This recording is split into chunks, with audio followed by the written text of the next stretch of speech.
last two videos, I demonstrated the tools and techniques used to haul loads up the pyramid. These tools were invented by a god called Ptah. He invented the ankh, the wasp, the flail, the crook and the jed, and many others. All of these tools help build the pyramids. The scepter was used for picking up and passing rope. Used to pass the rope with this end to the guy sitting on top of the stone.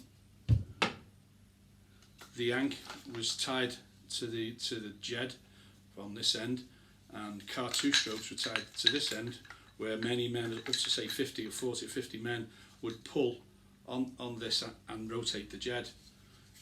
This is the jed here, and the crook sat over the top of the jed. Obviously this is too big. And the flail was used to protect the rope that bound the stone to the sleds. So all these tools help create a pyramid. The problem with building a pyramid is the waste. When you've got up there, you've got a stone with sitting on two sleds. Wait there, I'll go and get the sleds. I'll show you. This is one of the sleds. This is only a small one. The actual sleds have worked out were 1.7 meters long, 3 foot deep there, 3 foot deep, 1.7 meters long. This isn't that heavy, but I would imagine one that's 1.7 meters long would be quite heavy. So to carry it back down a pyramid, it's going to be some task. Now the rope that bound these sleds to the stone, they'd also have to go down, go back down. So the guy'd have to find a technique to take the rope and this rocker back down a pyramid. And the technique he used is this. I'll cut away to another scene so you'll be able to see it, which is the Shen sign. But to get the sled and the rope off the pyramid, there is an access onto the pyramid every morning for when the worker starts. At the side of the ramps there's a little set of steps going up the side. But to use them steps to come down of a day, and with this sled and the rope, would be a bit dangerous, especially if the guy's working on there with his wasp. So you'd need a dedicated exit. Now the dedicated exit would go to a marshalling point where the foreman could marshal his workers and say where to go next, what stone to pick up. As the pyramid got higher and higher and higher, you'd need a dedicated exit on the inside of the pyramid. That would be the Ascendant Passage. So the guys would slide down the Ascendant Passage with the rocker, get out the other side and go to the assembly point again. The problem is the higher you get, the more difficult it is just to slide down. You'd obviously need some type of roping system. So for the guy to be sitting on his sled and doing a hand-to-hand, hand-over-hand, lowering himself down the Ascendant Passage would be pretty dangerous, I think. What you would do is tie a rope to the sled so the man can sit on it, and then you just lower him down. Now that'd be fine for two or three sleds. You could get 10 or 20 men loading them down every time. So the problem is pulling the rope back up again. You've got to lower him down, pull him back up. Remember, there's 30 to 34 stones per hour, so that means there's 68 rockers per hour going to have to leave the pyramid. So that's 1 a minute. So to lower him down and then pull the rope back up, you'd have to do that every minute. So then you may say, well, perhaps we'll tie two guys to tether two guys to the rope and lower them down and make up the time that way, which is all well and good as the pyramid is slower, but as it gets higher and higher and higher, it gets more difficult. And that's when the King's Chamber comes into fruition. People have been talking about the King's Chamber for years, having air shafts and vent shafts or shafts to the stars. But the only man-made object that will go through them shafts is a rope. Now, coincidentally, rope is associated with everything. The wasp uses a rope. It's a tool for picking up and passing. The flail protects the rope. The ankh, you attach a rope to it. The jed, you tie rope around the top to make that work. And the crook, you need rope around the edge of the crook to act as like a bearing when it fits on top of the jed. So everything's connected with rope. So the rope goes up the shafts in the in the king's chamber to a pair of jeds that are on the outside of the pyramid, on the plateau. So these two ropes go down the chamber into the king's down the air shafts into the king's chamber. That's why where the holes are in the king's chamber, they go in about 5 or 6 foot and then they go up. If they went straight up from the edges, as these ropes are getting worn, the holes would be worn on the end. So that's the reason why they're 5 foot away. Now, the Egyptians realised the jed had a mechanical advantage. When the spools are wound at the top, when these spools are wound at the top, it makes a fatter spool to a thinner winding point at the bottom. So therefore, if you pulled one circulation of this one here, would mean like a it's actually 2.41. The ratio is 2.41. It's like a gearbox, the top of the jed. So in the king's chamber, you'd work something the other way around. So you'd have a big spool on the bottom. So when it rotated, it'd pull the rope up at speed. And then you'd have a braking system. Now the braking system is the portcullis, or the antechamber just outside the king's chamber.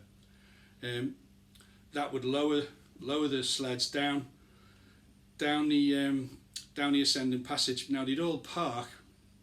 These sleds now would be parked in the Grand Gallery. Now the slots in the Grand Gallery, and every time you'd put a sled in, you'd where the slot is, it'd go across and just block the sled from sliding down, and you would park each one. Now the men would sit on the sled, tie all the sleds together, and then lower them all down at once. The problem with that is it's gonna, like, this is heavy enough and I'm heavy enough, so if there was a man in the sled and there was 27, well, there's 27 slots, so there'd be 27 men. To lower all them down, you'd need some type of heavy duty brake. So that's where the Portcullis slabs come in. They're just outside the king's chamber. People used to think they were there. Well, they were the Khufu's last defence. They said it was like a blocking stones to prevent access into the king's chamber. Well, it was just actually a brake to slow the rope down. Evidence of this can be seen on the king's step. I'll insert pictures of the king's step, but you can see right on the front of the king's step, there's like a round knot where the rope used to slide down the Grand Gallery and into the Ascendant Passage. Now when the rope comes back up at speed, the rope's coming back up at speed now into the king's chamber, round the huge bottom disc, and as the rope's fed off, it's fed into the what used to be called a sarcophagus. It's now just a box for rope. So if you can compare a picture from 1904, I think this picture was taken, to a modern day picture, the wear on the sides of the coffer looked the same. Now it was opened up in 1800 AD by Caliph Mahmud.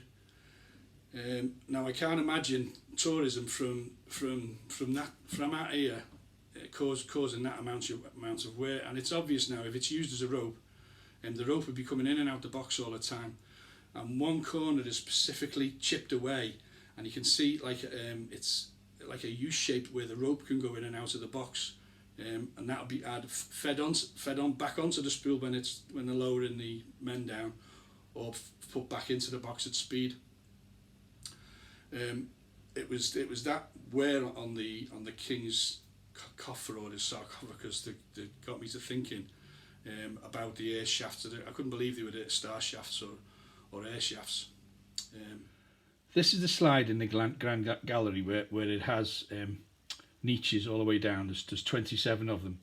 Now the niches will hold a bar going across the sled. I've only got one sled in at this time. There would be 27, so there'd be considerable weight on the end of this. That's why this brake holds all the sleds in position until the men have tied all the sleds to it. Right, these are the air shafts. These yellow things. These are the air shafts. This is the king's sarcophagus. These are two spools which are fed by two outside jeds. These ropes go up the air shafts to a jed that's on the outside of the pyramid. this powers this machine inside the king's chamber.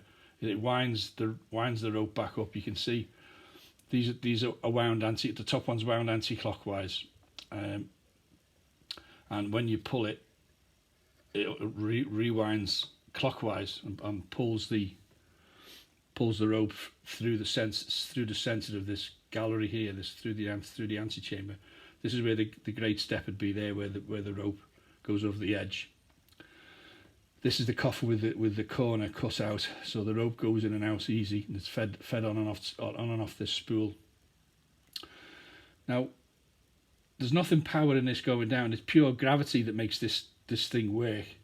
So if I take the brake off, I'll take the brake out so you can see. If I take the brake off, and the weight of these sleds will pull the machine. As it's pulling the machine, the brake would be applied just to slow it down. As the sled goes slides down the Grand Gallery, on the outside where the jeds are, they would slacken their ropes off, and they would then, the actual weight of all these 27 men would rewind this machine. So when they all exit and get off,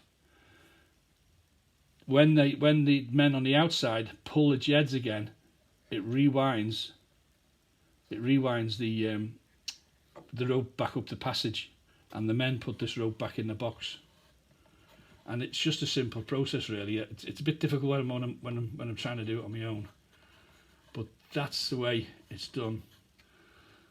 The shafts power the machine, so it draws the rope back up, and the weight of the you can see, if I draw it up, and the weight of the sled pulls it down. So it's just as simple as that. Jeds power the machine up, and the weight of the sled's lowered it down. And this blocking stone, this portcullis arrangement, puts weight on the rope and stops the whole assemblage from crashing to the ground. Really, sounds a bit crazy, but I think that's the only solution. It sounds a bit crazy, but the solution ticks all the boxes. And the common denominator through it all is rope. Rope goes through the air shaft, rope goes round into the King's Chambers box. So the secret is rope, really. The missing link is rope.